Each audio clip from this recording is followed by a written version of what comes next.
Hello everyone, it's Jack from Cultaholic.com. I only have a few more days of wearing this ridiculous outfit. No offence to Scott Steiner. And I'm here with a quick news update regarding, well, first of all, regarding CM Punk and the potential of him returning to wrestling in 2019. Also some news on NXT. There was a massive result there last night, if you haven't seen it already. And finally, another 5-star match awarded by Dave Meltzer. But which match was it? And where was it? And in which promotion? Did it involve Scott Steiner? No, it didn't.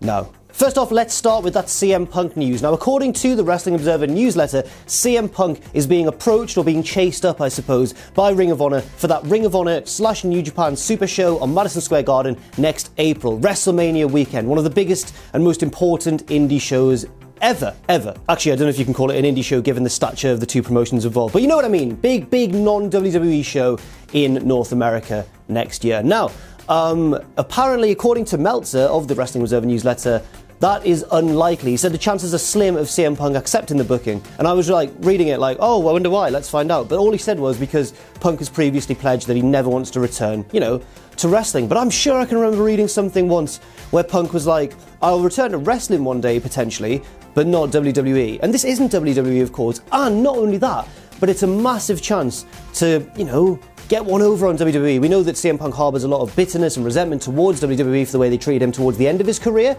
And I think the fact that this show is taking place on the same night in the same city as NXT TakeOver kind of implies to me that, you know, he might well be tempted to do it. He might be tempted to do it. And if he did, it would obviously be a huge draw. Everyone's clamouring to see CM Punk return. I guess it will be affected as well by the fact of, like, will he, you know, appear at All In or not? And if he does, maybe then everyone will be kind of over the novelty of Punk coming back by the time April rolls around. But at the same time, it's CM Punk, you know, one of the biggest wrestling stars ever, especially for niche internet indie fans like me and you. So, I don't know.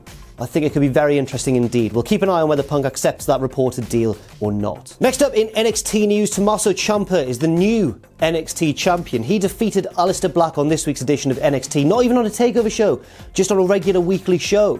And it wasn't clean. It was due to the accidental interference, I suppose, of Johnny Gargano, Ciampa's big nemesis, his big rival. But I mean, I say accidental interference. Gargano definitely meant to interfere in the match and ruin Ciampa's chances of winning, but he accidentally hit Aleister Black with the NXT Championship. Ciampa took full advantage, hit kind of like a... I don't think he really does this move very often. Maybe it's a new finisher. He hit like a pedigree, but a sit-out version, kind of. It was a double underhook kind of thing, and then he sat down and pinned Aleister Black, 1, 2, 3, and he's the new NXT champion. Now, this is very interesting indeed. Ever since the Ciampa-Gargano feud began, and ever since Gargano won that first match, meaning he could stay in NXT, a lot of people online were fantasy booking, saying, right, now let's make Ciampa the NXT champion so that him and Gargano can have one final climactic battle with the belt also on the line. Then people were coming in and going, no, the feud's good enough without the belt, you know, and we should save the belt for another feud and that sort of thing. There's various ways of looking at it, and I guess I'm still excited by this. I think Ciampa's a fantastic heel champion, irrespective of the Gargano feud at all, but obviously that's going to come back and play into account. We all know it will, if we know our wrestling. And thirdly, this week saw another 5-star match awarded by Dave Meltzer in the Wrestling Observer newsletter, and it was in the G1 Climax, a match between Tomohiro Ishii and Hiroki Goto, a match that a lot of people branded in reviews online afterwards and stuff.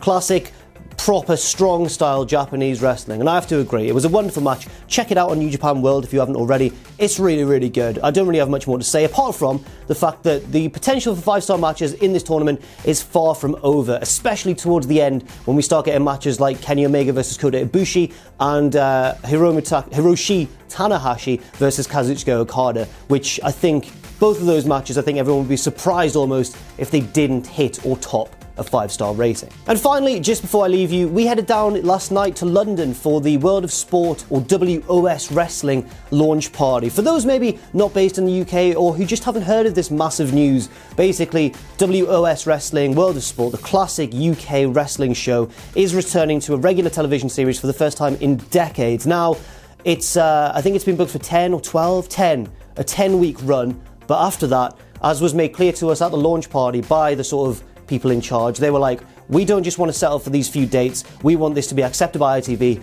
and to become a regular part of weekend programming. Now, that's really exciting considering, you know, WWE are also branching more into the UK with the upcoming NXT UK division, and then if WOS Wrestling proves to be good and takes off well and everyone accepts it, there could be like a little a big battle of promotions in the UK. And then you add all like the little indies into the mix as well, some of which have pretty sizable followings too. So it's a very exciting time to be a British wrestling fan, and hopefully for the sake of everyone involved and for the sake of competition and exciting storylines and that sort of thing, WOS wrestling, takes off very well indeed. The first episode is this Saturday on ITV at 5 PM. So that's all for now. Thank you very much for watching this news piece. I've been Jack from Cultaholic.com.